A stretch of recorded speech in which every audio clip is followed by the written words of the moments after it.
Day 2 at the World Economic Forum in Davos moved decisively from symbolism to substance. What emerged very clearly today were 4 conversations that matter for Africa, for global capital, and for the future of the international economic order.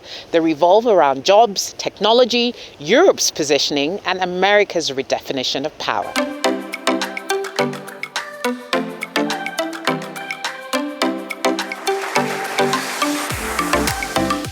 One of the most consequential Africa-focused sessions at the World Economic Forum was Africa's job engine, a conversation that stripped the employment challenge down to its numbers. The panel brought together Yusuf Maitama Tugar, Nigeria's Minister for Foreign Affairs, Ahmed Side Mohamed, Ethiopia's Minister of Finance, and Angela Lungati, Executive Director of Ushahidi. The scale of the problem was laid bare. Africa adds around 30 million young people to its labor market every year, yet only 3 million formal jobs are created annually. That gap defines the continent's economic urgency. Compounding the challenge is a decline in aid flows, forcing governments to confront job creation without the buffers that existed in previous decades. So what were the key takeaways? First of all, there are 30 million young Africans who enter the job market annually, but only 3 million jobs are created a year. That's a significant deficit. Aid globally is declining, not expanding, and jobs must come from markets, not governments alone.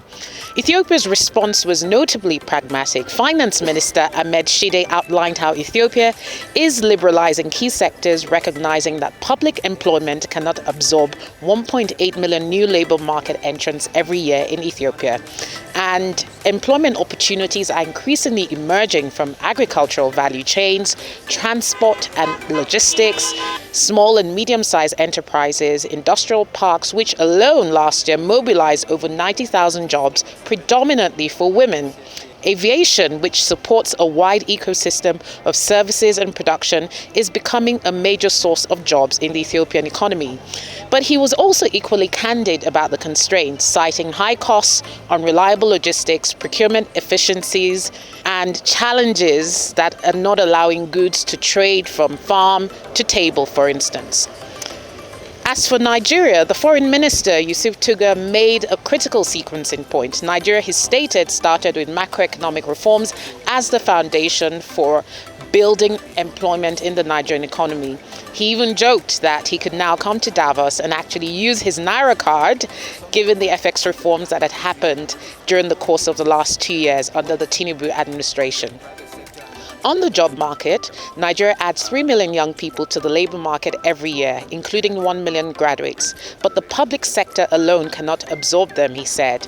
And he cited the key growth levers for these jobs were business process outsourcing, private enterprise-led job creation, and market integration in the Africa region rather than state expansion.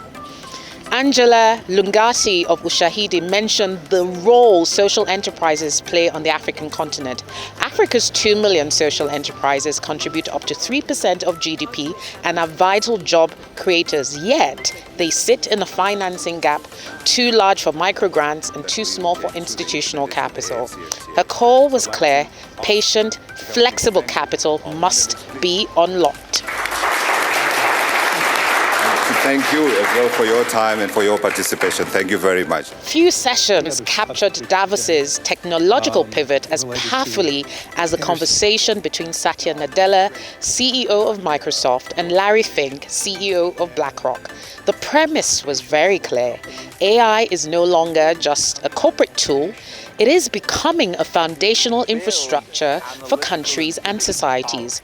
Satya Nadella framed the challenge as diffusion. The central question, he argued, is how to ensure AI spreads fast enough to create surplus everywhere, not just in advanced economies. He spoke about building predictive and analytical power, developing autonomous agents capable of working continuously, ensuring AI systems remain anchored in human agency. Larry Fink added a stark illustration, saying processes at BlackRock that once took 12 hours now take minutes. But the conversation moved beyond efficiency.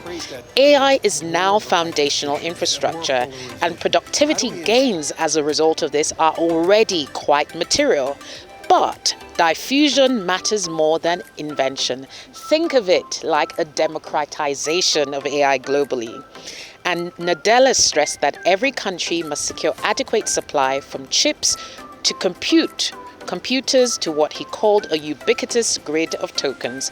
AI in this framing then becomes an economic equalizer or a divider, depending on access. Please join me in welcoming the President of the French Republic, Emmanuel Macron.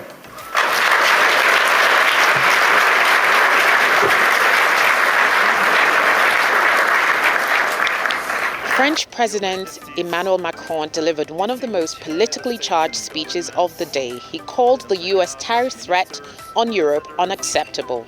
Holding the G7 presidency, Macron warned that racing towards over-protectionism produces only losers. He, however, acknowledged Europe's structural weaknesses, low growth, weak GDP per capita expansion, and lagging competitiveness relative to the US. But his message was not defeatist. Europe, he argued, must fix its internal growth model, use its strategic tools where not respected, advance the principle of European preference, and strengthen trade defense instruments while also improving the quality and added value of foreign direct investment. Macron made a particularly sharp comparison. Europe has more savings than the US, but over-invests in bonds and equities outside the continent. The US, by contrast, has driven innovation through coordinated public and private investment. France, he said, going forward is aligning closely with Germany to deliver a simpler and more ambitious European framework. This is a time of cooperation in order to fix these three global challenges for our fellow citizens. Perhaps the most closely watched session of Day 2 at Davos was a conversation with Scott Bessent, the US Treasury Secretary. Bessent opened with a message aimed squarely at markets. Don't panic, he said. He urged governments and investors to sit back, breathe, and avoid overreacting to President Trump's rhetoric. He framed current debates as part of a 150-year arc of American thinking on trade, security, and sovereignty. On markets, Bessent was explicit.